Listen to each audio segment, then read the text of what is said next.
Hello everyone, welcome to Sophie's Canada. Thank you for giving your feedback, sharing, watching and subscribing our channel. So a lot many of you asked on Facebook and Instagram how I survived my student life and what's my experience, how I moved from a part-time job to a full-time job and so on. So this video and the next coming video is all about sharing my experience in student life in Canada.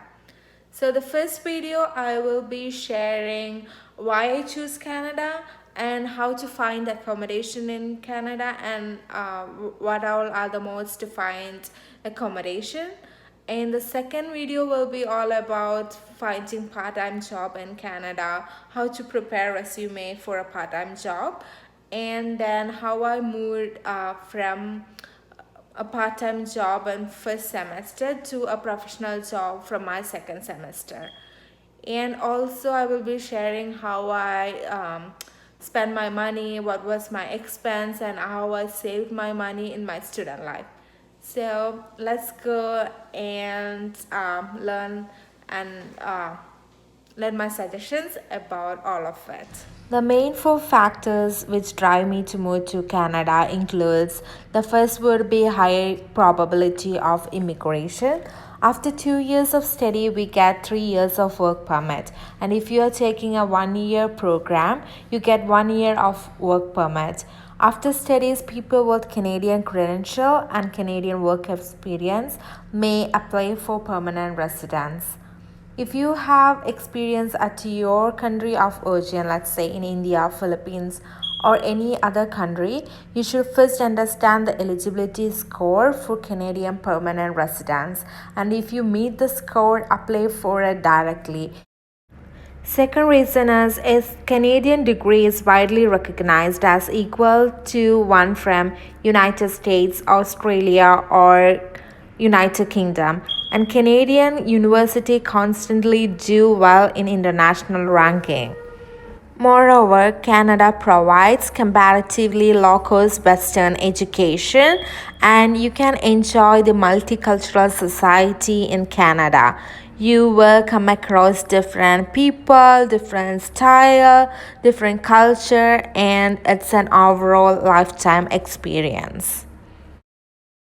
Moving to a new country is very stressful, but planning systematically make all difference.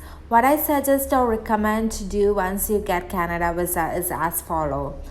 Contact a friend or a relative, ask open questions or engage in group chats to understand the country better. When you come through an education consultancy or an agency in student visa, I would take only 65% of what they say. If you have any questions, you can leave a message in our Instagram account. The link is in the description below and I will reply back to you. Now let's talk about finding an accommodation in Canada. The most recommended site to find accommodation in Canada is Kijiji. So basically you can search sharing accommodation in Brampton, Mississauga, or wherever you want, and you can even select the province here too, and then you search it for sharing accommodation. Basement is the ultimate cheapest accommodation you will get in Canada. And let's see an accommodation provided here. So room available for male student, that is specifically for male student, and there is descriptions here, so it includes laundry, high-speed Wi-Fi. So the person has put all the description here, and it also says available from 1st September. So like if all the requirements are meeting your requirement, then you can message him here and you can go for a conversation. You can negotiate on the rent and find an accommodation through Kijiji. Another place to find accommodation in Canada is Facebook Marketplace. So you can type in like marketplace, house for rent in the province you are going, like Toronto. And in Toronto, if you want to write like Scarborough or whatsoever, you can type in and you will find ample opportunity. And if you're not finding accommodation in marketplace and in Kijiji, don't be nervous. Book an Airbnb, which is cheaper compared to the hotel and motel. So the Airbnb you can book it and then you can stay there for a couple of days. By then you go to college, make new friends, meet your seniors, and then you definitely will find an accommodation which is more cheaper and more recommended.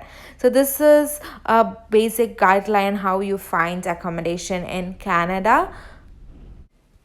Let's talk about weather in Canada. We enjoy all four seasons.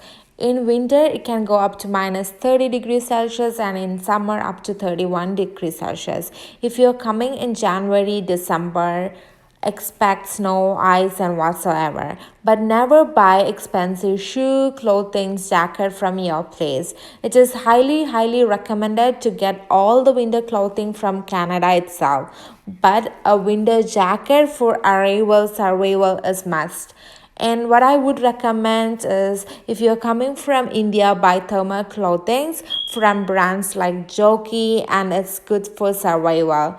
And you can put on a cardigan and you're good to go for few minus 10 degrees Celsius. Next video, I'm gonna share my experience on how I moved from a part-time job in my first semester to a professional job in my second semester, and also how what I did differently, and how to prepare a resume for part-time job, and how to move from a part-time job to a full-time job, and what differences in the resume. And also I will be sharing the expense and how I save money. So stay tuned for the next video and give me your feedback, subscribe and like and share our videos. Thank you everybody for watching. Bye now.